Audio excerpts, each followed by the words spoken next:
फिर वो मजबूरन ये फैसला करती है कि फिर बाहर जहां से प्यार मिल रहा है, प्यार अगरचे धोखे की तौर पे मिल रहा है, अल्लाह अकबर, फिर क्यों ना उसी का हाथ पकड़ लिया जाए।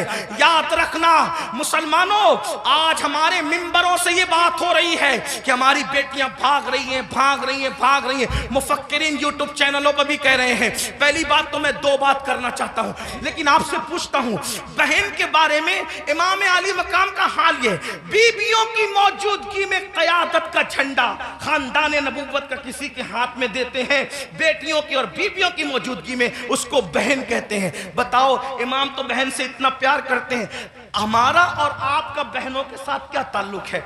हमारा और आपका बहनों के साथ क्या रिश्ता है? आप बताएं मुझे। अगर बहन घर आ जाए 4 बच्चों को लेकर, तो भाई और भाभी बात करते हैं, खिलाएंगे कहां से? हैरत की बात यह है, जिस कौम की सोच फिक्रे हुसैन से इस कदर गिर जाए, फिर क्या उस कौम के लिए ये ना कहा जाए कि वो नाम के लिए तो हुसैनी बनी है, लेकिन अफकार के एतबार से वो कहीं ना कहीं यजीदियत का शिकार है। मेरे आका सल्लल्लाहु अलैहि वसल्लम के दीवानों, जानते हैं बहन का मकाम क्या है, बहन का मर्तबा क्या है? और ये अल्लाह के रसूल अलैहिस्सलाम से सीखा। आका अलैहिस्सलाम की कोई हकीकी बहन न थी, लेकिन जब जंगे हुनैन के मौके पर, अल्लाह अकबर, हुनैन के अंदर वाफर मिकदार में, कसीर मिकदार में जो है वो गनीमत का माल आया, तो उस वक्त तो एक खातून आई और आने के बाद कहा, ए मोहम्मद, मैं आपकी बहन हूं, मैं आपकी बहन हूं।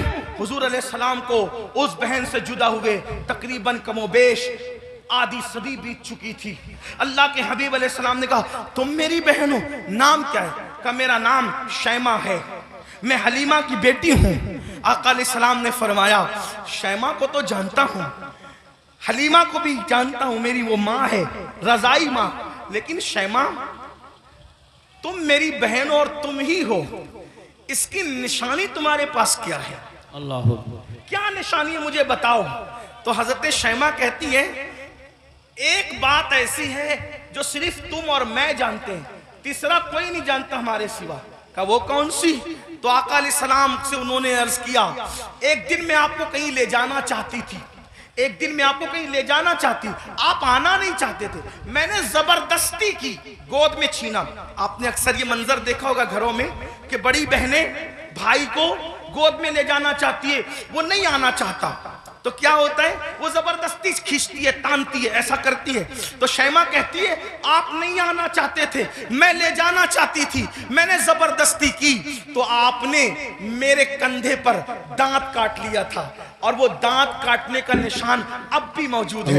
हुजूर अलैहिस्सलाम ने ये सुना तो इतना हंसे अपनी शान के मुताबिक कि हुजूर अलैहिस्सलाम की दाढ़ें नजर आई, और फिर जब ये साबित हो गया कि शैमा यही है, तो आका ने फरमाया, ऐ मेरे सहाबा, शैमा के ससुराल की बकरियां, भेड़े, ऊंट, घोड़े जितने गनीमत में आए हैं, चूंकि ये मेरी बहन है, मैं इसको वापस करता हूं, तुम लोग भी वापस करो। सुभान अल्लाह, नारे तकबीर। फरमाए, बहन का ये इकराम है, हालांकि वो हकीकी बहन नहीं है, वो हकीकी बहन नहीं, रज़ाई बहन है। इकराम देखो, एहतराम देखो, हमारे पास बहन का क्या एहतराम है। अगर बहन जवान हो गई, उसको रिश्ते नहीं आ रहे हैं, तो भाई बोझ समझता है, बोझ समझता है, और जब भाई बोझ समझता है तो वो देखती है कि भाई का मुंह अच्छा नहीं, बाप बोझ समझ रहे, बाप का मुंह अच्छा नहीं, माँ बोझ समझ रही, बाप का मुंह, माँ का मुंह अच्छा नहीं, तो फिर एक बेटी ये फैसला करती है, जिस घर में न भाई अपना हो, न बहनें अपनी हो, न माँ अपनी हो, न बाप अपना हो, सब तो मुंह उतार करके मुझे बोझ समझते हैं, तो फिर वो मजबूरन ये फैसला करती है कि फिर बाहर जहां से प्यार मिल रहा है, प्यार अगरचे धोखे की तौर पे मिल रहा है, अल्लाह अकबर, फिर क्यों ना उसी का हाथ पकड़ लिया जाए। याद रखना मुसलमानों, आज हमारे मिंबरों से ये बात हो रही है कि हमारी बेटियां भाग रही हैं, भाग रही हैं, भाग रही हैं। मुफक्किरीन यूट्यूब चैनलों पर भी कह रहे हैं। पहली बात तो मैं दो बात करना चाहता हूं। नंबर एक, मिंबरों से इस बात को बहुत मुबालगे के तौर पे बयान न किया जाए, ये मेरी गुजारिश है, वरना कल मुस्तकबिल में, अल्लाह अकबर, मुस्तकबिल में कल लोग इन्हीं तकरीरों को बुनियाद बनाकर, इन्हीं अखबारात के आर्टिकलों को बताकर हमारे बच्चों को ताना देंगे कि तुम्हारी बेटियां तो भगोड़ी थी, भगोड़ी। कौन की बेटियां भगोड़ी थी? कोई कहता है 30 लाख चली गई, कोई कहता है 40 लाख चली गई, कोई कहता है 50 लाख चली गई। मैंने कहा हजरत जी सबूत तो बताएं, इतनी चली गई कहां गई, जरा ये तो बताएं। वो कहा मीडिया में आया है। मैंने कहा ओ नादानो, थोड़ा तो जरा शऊर करो, हर बात तो बोलने की नहीं रहती। अगर मीडिया कह दे कि चांद हो गया, चांद आ गया, तो क्या उसकी बात मानोगे? नहीं मानेंगे। हमने कहा जिस मीडिया के कहने पे चांद का आना नहीं मानते, उस मीडिया के कहने पे बेटियों का भाग जाना कैसे मान लेते हो? वल्लाह आज भी मुसलमानों की बेटियों में इतनी गैरत है कि किसी और की मां में उतनी गैरत नहीं है। लेकिन कहीं कुछ गई है, कहीं कुछ गई, मैं जान तो इनकार नहीं कर रहा हूं, कहीं कुछ गई है। लेकिन कौन गई है? वो गई है खदीजतुल कुबरा का किरदार जिसने नहीं सीखा। कौन गई है? आयशा सिद्दीका का किरदार जिसने नहीं सीखा। कौन गई है? सैयदा फातिमा ज़हरा का किरदार जिसने नहीं सीखा। कौन गई है? सैयदा ज़ैनब का किरदार जिसने नहीं सीखा। वो चंद गई है। लेकिन याद रखना, हम इतना मुबालगा न करें, इसलिए कि बातें बातें होती है, हकीकतें हकीकतें होती है। अल्लाह अकबर। अपनी बातों को दिलचस्प बनाने के लिए पूरी कौम की आबरू का हम सौदा न करें, थोड़ा सा हमें ख्याल करना होगा। और एक बात कहता हूं, लेकिन चले चंद गई तो गई, एक बात कहता हूं, बहुत पूरे यकीन से कहता हूं, उलमा मौजूद हैं, मेरे मखदूम भी मौजूद हैं, सादात किराम भी मौजूद हैं। अल्लाह अकबर। जब तक मुसलमान बेटी को जन्नत समझता था, उस वक्त तक हमारी बेटियां घर से कभी नहीं भागी थी। जब से मुसलमान ने बेटी को बोझ समझा है, अब हमारी बेटियां घरों से जा रही है। अगर जा रही है चंद तो बोझ समझा इसलिए जा रही। बेटियों को बोझ न समझो, बेटियां बोझ नहीं है, जन्नत है। बेटियां बोझ नहीं है, जन्नत है। बहनें बोझ नहीं है, जन्नत है। इसलिए उनकी खिदमत करो। क्या लोगों को यह नहीं पता? अल्लाह के सच्चे रसूल सादिक व मसदूक ने फरमाया, बेटी की परवरिश करने वाला और मैं मोहम्मद जन्नत में इतने करीब होंगे जैसे ये 2 उंगलियां करीब है। आपसे पूछता, ये लोग कहते हैं हजरत ऐसा तावीज दी हमेशा बरकत रहे।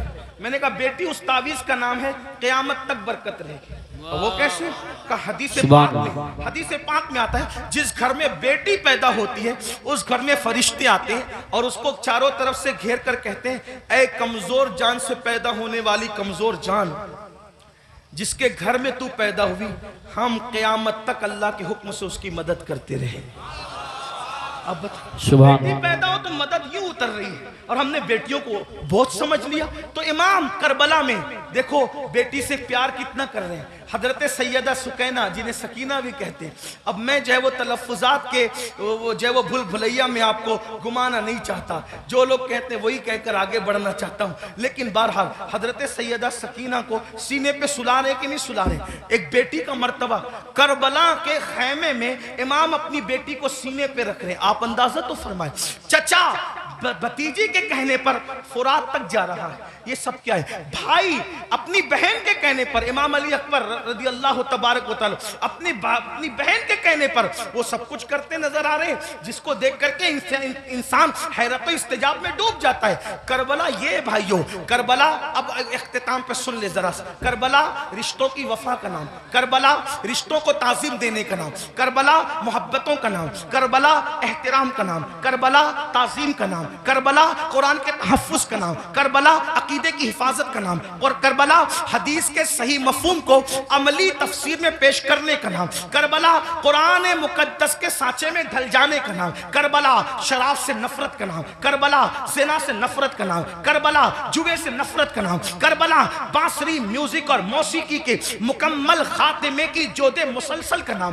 करबला सजदों के लिए इंसान क्या क्या कुर्बानी दे सकता है, इस पैगाम में खामोश का नाम करबला है। अब आपसे पूछता हूं, हमने करबला से सीखा क्या? वही गुनाह में मुब्तला, वही जराइम में मुब्तला, वही बलाओं में मुब्तला। एक बात यह भी कह दूं इख्तिताम पर, खास तौर पर आखिर में बात करते करते मुसलमानों, एक बात आपसे कह दूं, करबला तो सहाबे किराम की कुर्बानियों के तहफ़्फ़ुज़ का नाम था, लेकिन आज जब करबला का जिक्र होता है तो उन्हीं सहाबा को निशाना बनाया जाता है, उन्हीं सहाबा पे तबर्रा किया जाता है, उन्हीं सहाबा को माज़अल्लाह ये करार दिया जाता है कि उन्होंने तो अहले बैत का हक कसब किया। और वो लड़के जो जुमा की नमाज भी 2 रकअत पढ़ के भाग कर आते ऐसे जैसे स्कूल की छुट्टी होने पर बच्चे भाग जाते हैं, वो सहाबा के किरदार में बात करते हैं कि वो तो ऐसे थे, वो तो वैसे थे। मैं पूछता हूं, किस मुंह से सहाबा को तान करते हो? किस मुंह से सहाबा की अजमत पर उंगली उठाते हो? 2 रकअत पढ़ने की औकात नहीं है सही से, और उनके लिए उंगली उठा रहे हो जिन्होंने दीन के लिए अपना माल कुर्बान किया। आज मुसलमान कहलाना आसान है, लेकिन अल्लाह अकबर, उस वक्त जब अल्लाह अल्लाह मुसलमान कहलाए जाने पर, मुसलमान बन जाने पर पिटाइयां होती थी, पत्थर मारे जाते थे, कोड़े मारे जाते थे, चाबुक बरसाए जाते थे, भूखा रखा जाता था, सोशल बाइकाट किया जाता था। सहाबा उस वक्त के मुसलमान हैं, उनके ईमान पर ये कौम के लड़के सवाल या निशान खड़ा करेंगे जिनको तहारत के मसाइल तक नहीं पता है। आपसे पूछना चाहता हूं, वो सिद्दीक अकबर रज़ी अल्लाह तबारक व तआला अन्हु जिसने वो कुर्बानी दी है कि अल्लाह के रसूल ने फरमाया, जिसने इस्लाम की मदद की है सबके एहसान का बदला अदा किया जा चुका है, सिवाय अबू बकर के एहसान का बदला कयामत में अल्लाह तबारक व तआला अता फरमाएगा। ऐसे लोगों को गासिब कहा जाता है, ऐसे लोगों को हक तलफ किसका? अहले बैत का।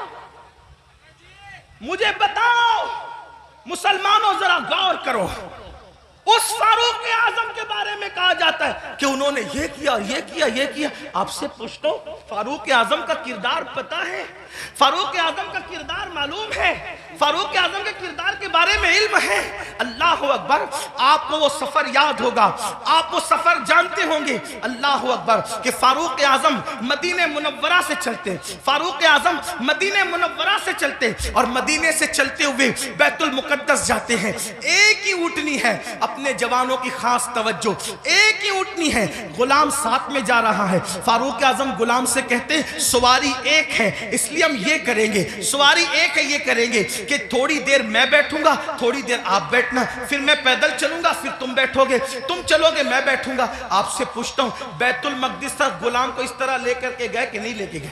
आप बताएं, बोलने से पहले तोलो, किसी की भी बात सुन करके बका मत करो।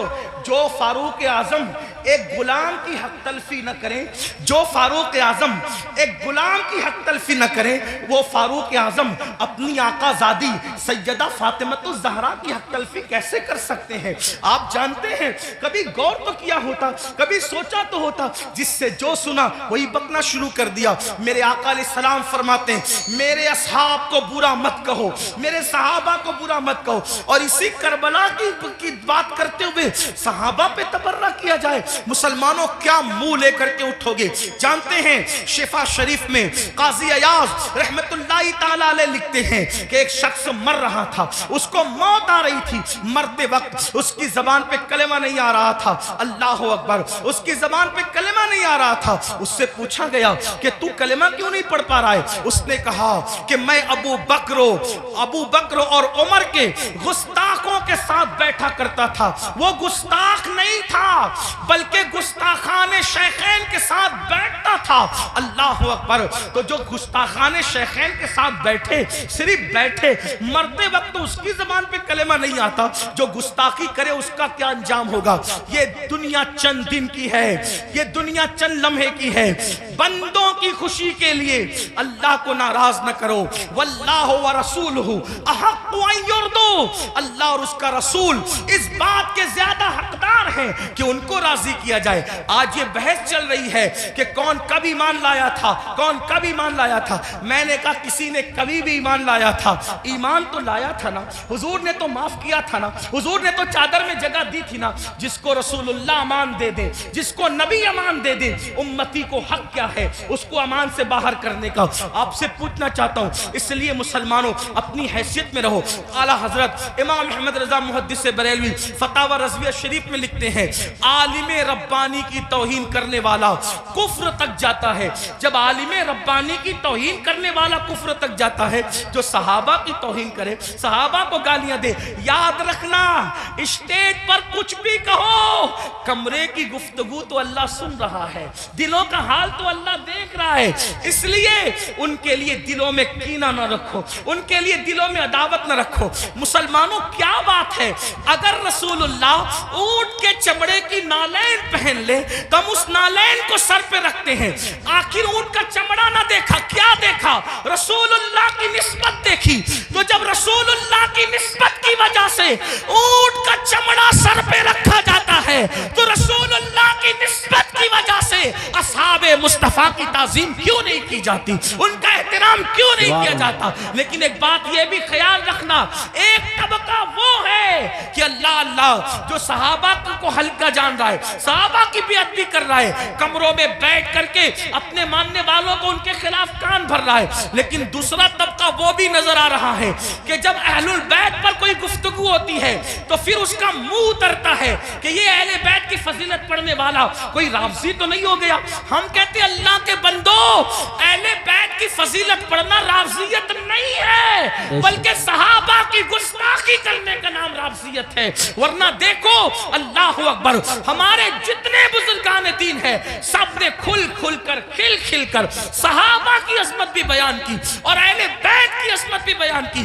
आज अगर महफिल में नारे हैदरी लगे तो कुछ लोगों के चेहरे यूं उतरते हैं, हमने खुद मिंबर पे महसूस किया, उनके नाम नहीं जानते वो कौन लोग हैं। अल्लाह अकबर, कि महफिल में अली का नारा लग रहा है, कहीं राफजियों की महफिल तो नहीं। मैंने कहा ये फिक्रे सहाबा नहीं है, फिक्रे अहले सुन्नत नहीं है। हमारी महफिलों में सहाबा के साथ अली ये मुर्तजा का नारा लगता था, लगता है और इंशाअल्लाह लगता रहेगा। बल्कि सहाबा ने तो मेयार करार दिया है ईमान का अली ये मुर्तजा को। फरमाया जब लोगों में बिदअतें फैलने लगी, फितने उठने लगे, तो महफिलों में लोग आते तो हम सोचते कौन अपना और पराया है। तो जब लोगों को छांटना चाहते, लोगों को तकसीम करना चाहते, अपने और पराये का फर्क क्या है, तो हम जिक्र अली करने लगते। अली का जिक्र सुनकर जिनके चेहरे खिल जाते, समझ जाते ईमान वाला है, जिसका चेहरा उतर जाता समझ जाते कि मुनाफिक। नारे तकबीर, इसलिए नारे रिसालत। जिक्र अली करो मगर एहतराम सहाबा के साथ, जिक्र अहले बैत करो एहतराम सहाबा के साथ, सहाबा का जिक्र करो अहले बैत की ताज़ीम के साथ, क्योंकि ये दोनों रसूलुल्लाह से मंसूब है। बल्कि यूं कह ले, हुजूर के इर्द गिर्द सितारे गर्दिश कर रहे, जो गर्दिश घर के अंदर कर रहे उनको अहले बैत कहते हैं, और जो घर के बाहर कर रहे उनको सहाबा कहते हैं। हुजूर की निस्बत का ख्याल करो। आइए अपनी बात को इख्तिताम तक पहुंचाते हुए ये बात अर्ज करूं, मुसलमानों, हमने बातें बहुत की, बहुत बातें की, बहुत बातें की। हम सब जगह हैं, अमल के मैदान में नहीं, अमल से कोरे, जिंदगी गुनाहों में डूबी हुई है। याद रखना, अल्लाह की बारगाह में हमें और आपको पहुंचना है, अल्लाह को मुंह दिखाना है, अल्लाह की बारगाह में खड़े होना है। आइए आज से पहले कुछ किया, जो किया सच्ची तौबा करें, अल्लाह की तरफ पलटे, अल्लाह की तरफ वापस आए। याद रखिए, इंसान जहां जाकर जुर्म का एतराफ करे, जहां जाकर एतराफ जुर्म करने से इंसान की इज्जत घटती है, लेकिन एक मेरे अल्लाह का दर है, जहां आकर इंसान इकबाल जुर्म कर ले तो मेरा अल्लाह इज्जत घटाता नहीं बल्कि इज्जत को बढ़ा देता है। आओ तौबा करो। आज मुहर्रम शरीफ की पहली तारीख है। ये मुहर्रम शरीफ हुर्मत वाला महीना है, हुर्मत वाला, यानी जिन 4 महीनों की हुर्मत अल्लाह ने रोज़ अव्वल से मुकर्रर की है उसमें मुहर्रमुल हराम भी है। और अल्लाह के रसूल अलैहि सलाम की एक हदीस ये है कि रमज़ान शरीफ के बाद सबसे ज़्यादा जिस महीने के रोज़े की अहमियत है वो माह मुहर्रमुल हराम के रोज़े, माह मुहर्रम शरीफ के रोज़े। इन दिनों को खुराफात बिदात में गुजारने की बजाय इबादात में गुजार। हो सके तो ये तय कर लो कि रोजाना मैंने नबी और आले नबी पर 1000 बार दुरूद शरीफ पढ़ना है। आप कहेंगे लोग कहते हैं अरे बहुत टाइम लगेगा, कोई टाइम नहीं लगेगा। सल्लल्लाहु अलैहि व आलिहि वसल्लम, ये बहुत मुख्तसर दुरूद शरीफ, बहुत मुख्तसर दुरूद शरीफ है। अगर इस दुरूद शरीफ को आपने पढ़ा 1000 बार, सिर्फ 20 मिनट का टाइम लगेगा। 20 मिनट दुरूद शरीफ पढ़ो। उसके बाद जैसा कि आपने पहले भी सुना, सदका दो, खैरात दो। और एक बात आपको कहूँ, इसको भी ध्यान से, कि जो हम खुराफात पर और बिदात पर पैसा खर्चा करते हैं, उस पैसे को उठा के आप वो सादात किराम जो मालदार नहीं है उन पे खर्चा करो, वो उलमाए किराम जो मालदार नहीं उन पे खर्चा करो। इससे क्या हो? खुराफात और बिदात के बारे में तवज्जो करना। दो ग्रुप है, एक ग्रुप कहता है जायज, एक ग्रुप कहता है नाजायज। जो ग्रुप जायज कहता है वो भी सिर्फ जायज ही कहता है, ना फर्ज कहता है, ना वाजिब कहता है, ना सुन्नत कहता है, नहीं कहता ना। जो जायज साबित भी कर ले खुराफात को तो सिर्फ जायज ही कह सकेगा, फर्ज नहीं कह सकेगा, वाजिब नहीं कह सकेगा। लेकिन भाइयों, अपने मुसलमान भाई की मदद करना तो अल्लाह ने हम पे फर्ज किया है। बल्कि यहां तक फरमाया कि जब तक तुम अपने मुसलमान भाई की मदद करते रहोगे अल्लाह तुम्हारी मदद करेगा। और आपको बताऊं, खास तौर पे सादात की खिदमत, वो जो मालदार नहीं है, मुस्तहिक हैं, ये नहीं कहता गरीब है, मेरे अंदर इतनी हिम्मत नहीं कि मैं किसी सैयद को गरीब कहूं, लेकिन सादात जो मालदार नहीं है, मालदार अगर आप उनकी खिदमत करें तो होगा क्या? 2-3 बातें सुन ले, बात खत्म करते। हजरत सैयदना अब्दुल्ला इब्ने मुबारक रदी अल्लाह ताला हज को जा रहे थे, हज का इरादा था, और हज के इरादे में आपने ये तय किया कि मैंने हज को जाना है। पूरी तैयारी हो गई, इरादा बन गया हज को जाना। अब्दुल्ला इब्ने मुबारक को पता चला कि मेरे पड़ोस में एक सैयद साहब रहते हैं और वो इस वक्त थोड़ा परेशान हाल है, हालात के सताए हुए और हालात के मारे हुए। तो उन्होंने सोचा कि पड़ोसी है, सैयद है, मैं उनके नाना के यहाँ जाऊं, मैं हज के लिए जाऊं और इनको भूखा प्यासा तड़पता बिलकता छोड़ के जाऊं। तो उन्होंने क्या किया, इस साल हज नहीं करेंगे, इंशाअल्लाह आइंदा फिर कभी देखेंगे। हज की पूरी रकम उठाकर उस सैयद साहब को दे दिया और उसके बाद आंसू पोंछते हुए, अब सब्र करते हुए रह गए। जब हज से काफिला वापस आया तो लोग मुलाकात करते थे, तो अब्दुल्ला इब्ने मुबारक लोगों को कहते थे मुबारक हो हज। तो लोग भी कहते थे अब्दुल्ला आपको भी मुबारक हो, आपको भी मुबारक हो। हज़रत अब्दुल्ला इब्ने मुबारक सोचते, या अल्लाह मैं गया नहीं, लेकिन जो आता है मुझे हज की मुबारकबाद देता है।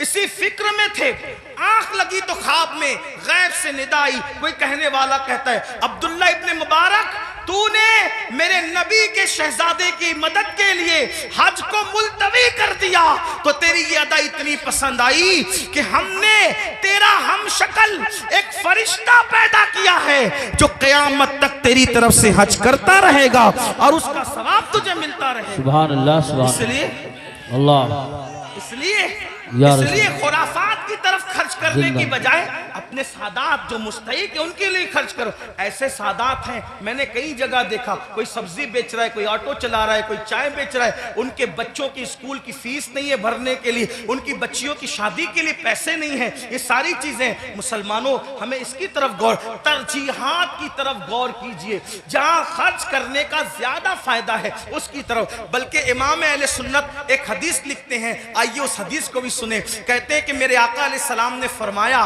कि जिसने बनु हाशिम पर एहसान किया, उनकी खिदमत की, उनकी मदद की, आका फरमाते मुझ पर वाजिब और लाजिम है कि जिसने भी मेरी आल की खिदमत की, मदद की, नुसरत की, हिमायत की, मोहब्बत की, आका फरमाते मुझ पे वाजिब है, लाजिम है कि उसका सिला मैं उसको कयामत में दूंगा जब वो मुझसे मिलेगा।